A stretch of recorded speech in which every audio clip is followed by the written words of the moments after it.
2016 masters international അത്ലറ്റിക്സിൽ പങ്കെടുത്തിട്ടുണ്ടായിരുന്നത്. അതിനുശേഷം മത്സരങ്ങളിൽ പങ്കെടുക്കാനായിട്ട് ബുദ്ധിമുട്ടുണ്ടായിരുന്നു.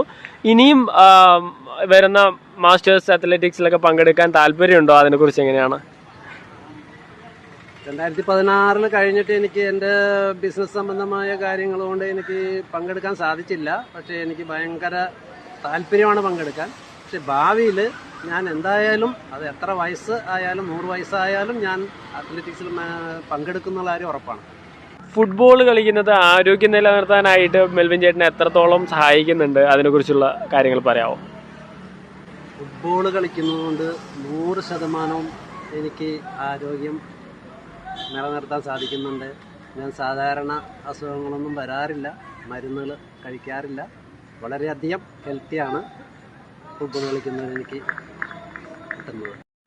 മെൽവിൻ ചേട്ടാ, ഈ ഫുട്ബോള് കളിച്ച് മുന്നോട്ട് പോകാനും അതുപോലെ തന്നെ ഫുട്ബോളിൽ കൂടുതൽ ഇൻവോൾവ് ചെയ്യാനും നമുക്ക് മറ്റുള്ളവർക്ക് പറയാനുള്ള ഒരു മെസ്സേജ് അല്ലെങ്കിൽ ഒരു പ്രചോദനമായിട്ട് പറയാനായിട്ട് എന്താണുള്ളത്? അതിനെക്കുറിച്ച് പറയാമോ? ഡെയിലി ഫുട്ബോൾ കളിക്കുക, അല്ലെങ്കിൽ അത്ലറ്റിക്സ് ആണെങ്കിൽ സ്പോർട്സ് ആണെങ്കിൽ സ്പോർട്സ് ഡെയിലി അത് പ്രാക്ടീസ് ചെയ്യുക.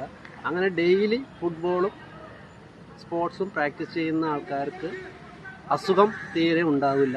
ഭാവിയിൽ അത് അവരെ വളരെയധികം ഗുണം അവരുടെ ലൈഫിൽ ഗുണം കിട്ടും. മെൽവിൻ ചേട്ടാ, കാൽപന്ത് കളിയുമായിട്ട് മുമ്പോട്ട് പോവുക എന്നത് തന്നെയാണോ ലക്ഷ്യം? വേറെ എന്തെങ്കിലും ലക്ഷ്യങ്ങളുണ്ടോ? അതിനെക്കുറിച്ച് പറയാമോ? ഫുട്ബോൾ കളി എൻ്റെ ലൈഫിൽ പറ്റാവുന്നിടത്തോളം കാലം മുമ്പോട്ട് കൊണ്ടുപോകും.